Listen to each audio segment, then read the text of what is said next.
bergerak berbagi untuk negeri, guru penggerak majukan pendidikan, guru penggerak menghamba pada murid, kreatif rancang pembelajaran, hargai potensi tingkatkan prestasi, lahirkan profil pelajar Pancasila. Belajar bergerak berbagi untuk negeri, kita menjalin kolaborasi. Belajar bergerak berbagi untuk negeri, demi bakti pada Ibu Pertiwi.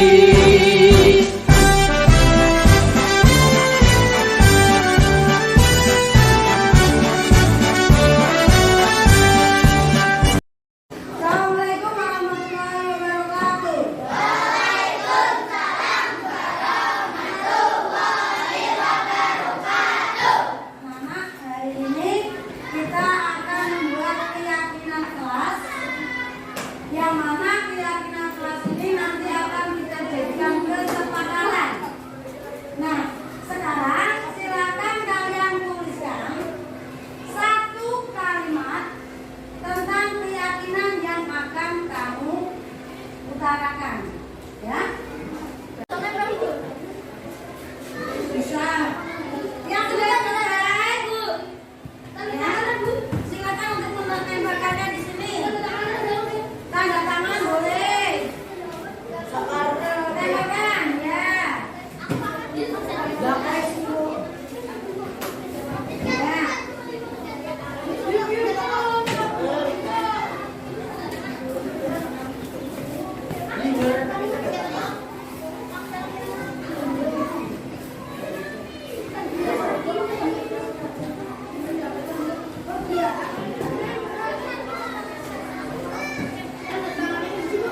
Yang sudah menambahkan silakan mundur.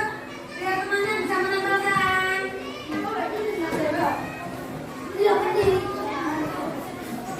Yang sudah menambahkan silakan mundur.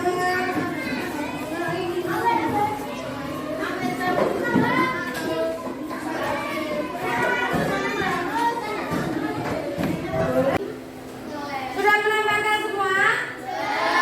Menambahkan kertas positnya semua? Anak-anak? Oh iya, ada yang jatuh. Dari siapa nih? Fadil.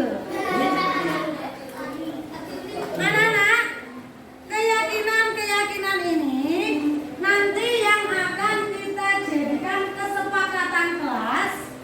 Dan kesepakatan kelas ini yang nanti akan menjadi keyakinan kelas kita untuk mengatur kelas kita laksanakan. Siapa yang melaksanakan? Kita. Ya, ya, saya, ya, kalian, guru maupun murid. Apakah semuanya dia melakukan, guru dan murid? Nanti kita lihat. Ya, yang pertama, ini sebagian ya yang saya baca ya. Saya suka dengan teman yang berkata jujur. Sepakat kita? Berarti yang pertama jujur. Ya. Kesepakatan kelas kita yang pertama adalah jujur. Ya. Kemudian berangkat ke sekolah memakai seragam, sepatu, dan kaos kaki.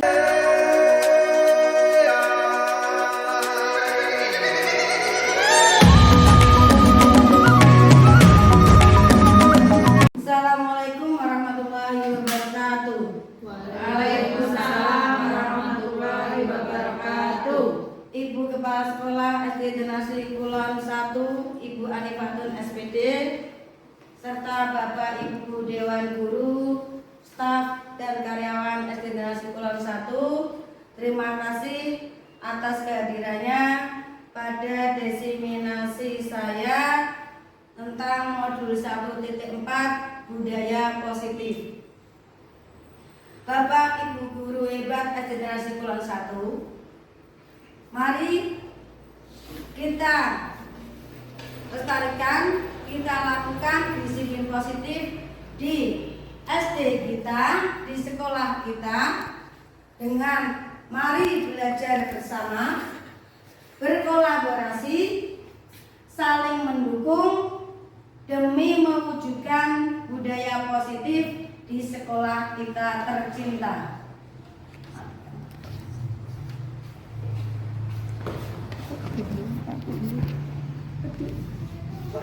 Kenapa kok diferensiasi? Karena setiap anak memiliki karakter yang berbeda-beda dan semuanya berhak untuk mendapatkan pendidikan, yang mana pendidikan itu adalah menuntun. Kata di sini adalah menuntun kodrat alam anak, sehingga apapun yang dimiliki anak, kompetensi anak, kita hanya menuntunnya, tidak memaksa.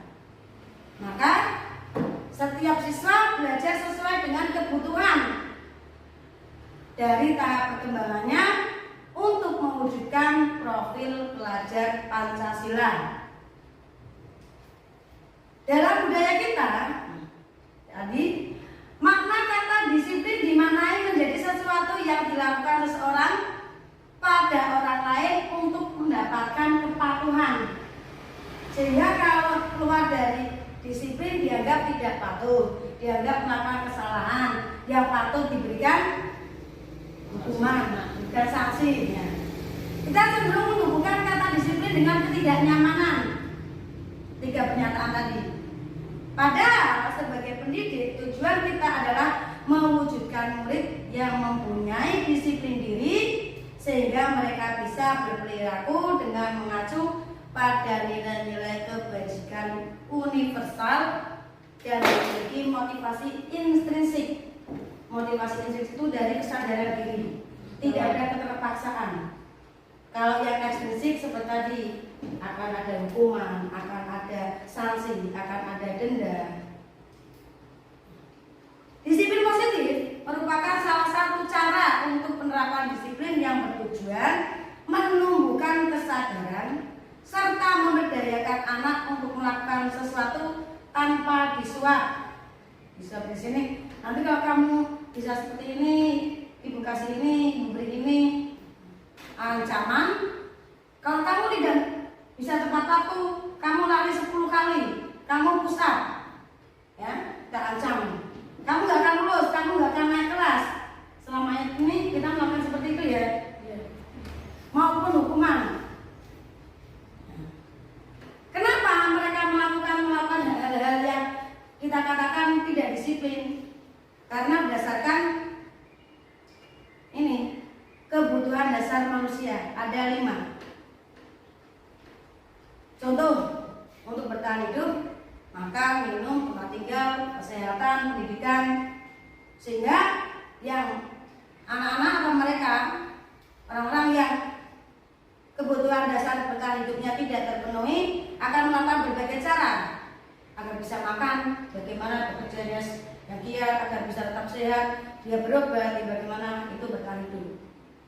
Terus yang kasih sayang sesama manusia, contohnya adalah siswa yang cari perhatian. Kita mungkin pernah menjumpai anak yang suka usil sama temannya, suka mengambil temannya, tidak mengerjakan PR mungkin, atau sering datang terlambat, atau melakukan hal-hal yang sebetulnya dia bisa lebih tertib, tetapi tetap dia lakukan pelanggaran. Itu sebetulnya hanya untuk mencari perhatian. Kenapa dia cari perhatian? Karena kurang kasih sayang dari orang tuanya, dari lingkungan sekitarnya. Kemudian kebutuhan dasar penguasaan. Ini tadi saya dengan Bu Nima sempat bertukar pendapat tentang anak-anak kelas 6,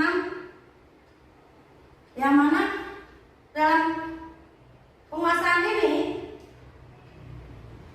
ada anak yang ingin diistimewakan. Kenapa kok ingin diistimewakan? Karena dia merasa memiliki kemampuan, merasa lebih dari temannya. Saya paling cantik, saya paling bisa, saya paling pinter, saya paling rajin.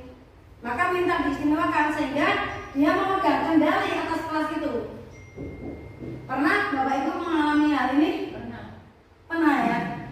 Yang keempat, kebebasan atau freedom. Siswa tidak ingin tertekan. Mereka ingin bebas, ingin merdeka, sehingga kadang-kadang jika ada anak yang belum waktunya istirahat, kemudian mereka membuat kegaduhan, mereka membuat ramai. Ketika ditanya, senang Bu karena ramai, teman-teman juga ikut saya. Kan penguasaan juga kebebasan. Dia ingin berekspresi, ingin main musik. Dan yang terakhir adalah kesenangan.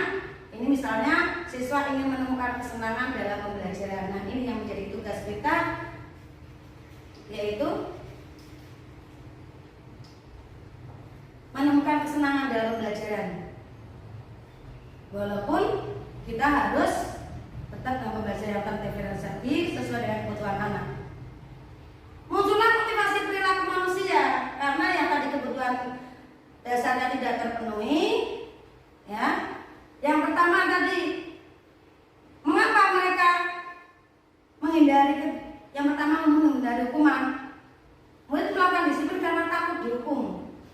Jadi dia datang tepat waktu, dia mengerjakan PR, dia tidak makan di kelas, dia melakukan piket, itu dengan tertekan, tidak atas kesadaran diri. Maka dinamakan motivasi eksternal, buat dari luar.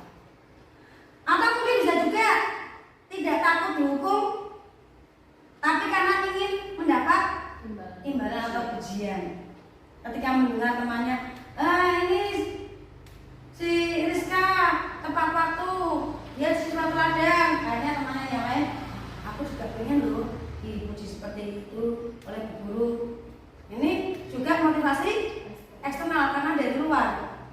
Nah, yang bagus adalah ini motivasi internal dari dalam dirinya. Murid melakukan disiplin karena sadar akan kebajikan dirinya, untuk menghargai dirinya, kemudian apa yang ada pada dirinya tentang kebajikan universal. Salah satu budaya positif yang dapat dikembangkan dan diterapkan adalah keyakinan kelas. Apa itu keyakinan kelas? Keyakinan kelas adalah kebajikan universal. Kita tahu bahwa pada hati nurani setiap manusia ada nilai kebajikan. Dia tahu ini saya salah, dia tahu ini baik, dia tahu ini yang harusnya saya lakukan. Maka akan kita buat keyakinan kelas untuk menjadi kesepakatan kelas. Mengapa keyakinan? Karena keyakinan merupakan kebajikan universal, ya. Tidak memandang perbedaan suku, tidak memandang perbedaan bangsa, negara maupun agama. Dan keyakinan itu sendiri akan lebih memotivasi seseorang dari dalam atau motivasi secara intrinsik. Setelah keyakinan terbentuk dan kelas itu menjadi sebuah kesepakatan, barulah peraturan. Sehingga tidak peraturan langsung. Ya. Apa bedanya peraturan dengan keyakinan? Keyakinan abstrak. Keyakinan berupa pernyataan-pernyataan universal yang tadi saya sampaikan. Nilai kebajikan yang sudah tertanam pada setiap hati manusia itu pasti ada. Ya. Keyakinan kelas merupakan sesuatu yang dapat diterapkan di lingkungan kelas tersebut. Jadi antara kelas yang satu dengan kelas yang lain keyakinannya berbeda. Sebab yang diyakini warga kelas itu pun berbeda. Pembuat keyakinan melibatkan semua warga kelas, termasuk kita sebagai gurunya, melalui kegiatan curah pendapat dan dapat ditinjau kembali dari waktu ke waktu. Tidak setiap bulan, setiap tahun, dari tahun ke tahun peraturan kelas kita sama. Iya, sebab anak-anak kita berbeda. Setiap tahun ganti anak, tahun kemarin karakternya seperti ini, tahun depannya berbeda. Itu Bapak Ibu. Nah, ini bedanya peraturan dengan keyakinan kelas. Kalau ini hanya sepir, tidak ada kalimat positif yang merupakan kebajikan universal.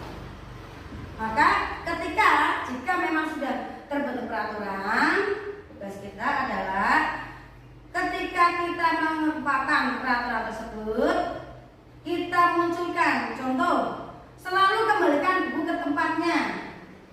Ini wujud apa anak-anak? Tanggung jawab. Yang menggunakan buku siapa? Saya. Kalau kelasnya berantakan, akibat perbuatan berarti harusnya bagaimana? Kita ajarkan seperti itu, sehingga anak tahu kenapa kok ada peraturan seperti ini. Dan sebagai contoh akan saya tanyakan video tentang keyakinan kelas yang sudah saya lakukan.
Itulah video keyakinan kelas yang saya buat bersama dengan anak-anak.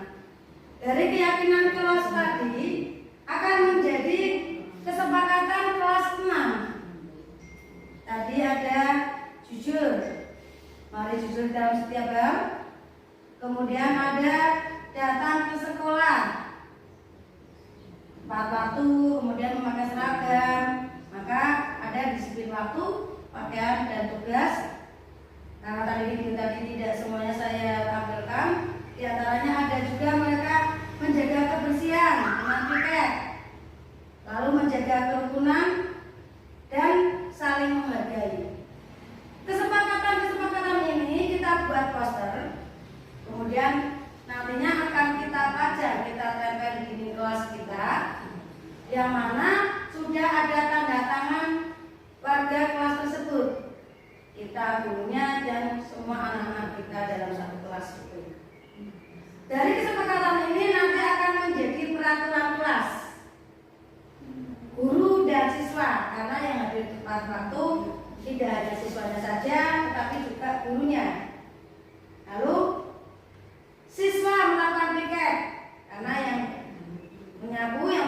kelas hanya siswa, guru tidak.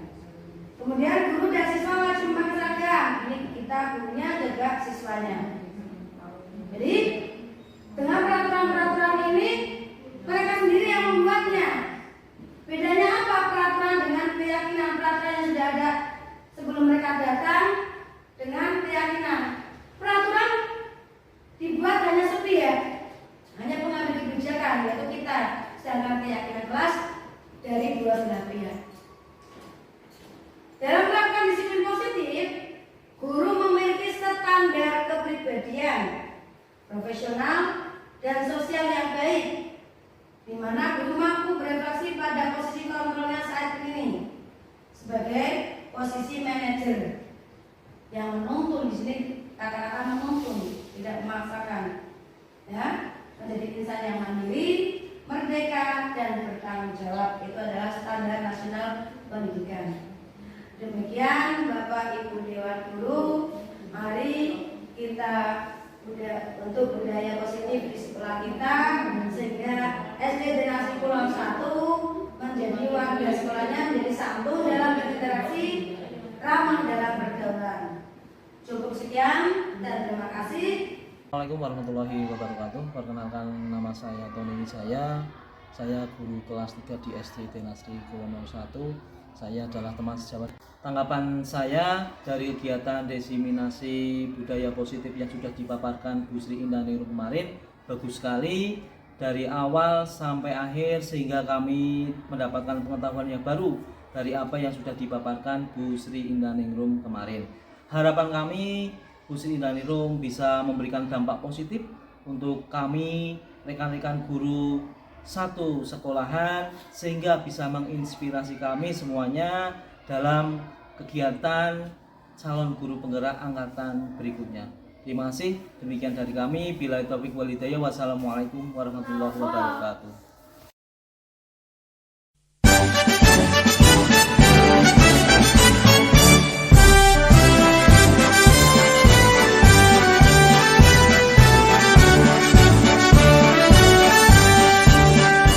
Bulatkan tekad, kuatkan hati, negeri ini memanggilmu kawan.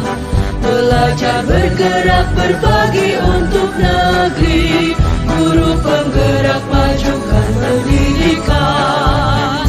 Guru penggerak menghamba pada murid, kreatif rancang pembelajaran. Hargai potensi, tingkatkan prestasi, lahirkan profil pelajar Pancasila. Belajar